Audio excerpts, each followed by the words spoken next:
Hello everyone, আসসালামু আলাইকুম।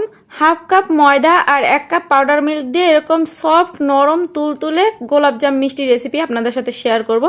ভিডিওটি না টেনে সম্পূর্ণ রেসিপিটি যদি আপনারা দেখেন তাহলে ছোট ছোট টিপস শেয়ার করব, আর এই টিপসগুলো ফলো করে যদি এই মিষ্টিটা আপনারা ঘরে বানান তাহলে আপনাদের মিষ্টিও এরকম পারফেক্ট হবে। ভিডিও শুরুতে একটা রিকোয়েস্ট থাকবে, এই রেসিপিটি যদি আপনাদের কাছে ভালো লেগে থাকে তাহলে আপনাদের ফ্রেন্ডস অ্যান্ড ফ্যামিলির সঙ্গে এই রেসিপিটি শেয়ার করে দিবেন।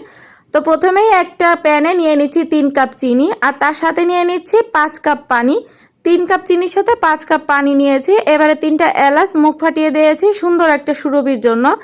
দেন একটা স্প্যাচুলা দিয়ে একটু নেড়ে চেড়ে নিচ্ছি।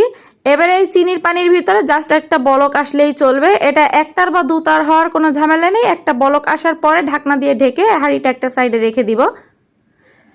এখানে একটা বাটিতে একটা ডিম আর একটা ডিমের সাদা অংশ নিয়েছি। এবারে দিয়ে দিচ্ছি 1 টেবিল চামচ চিনি, 1 টেবিল চামচ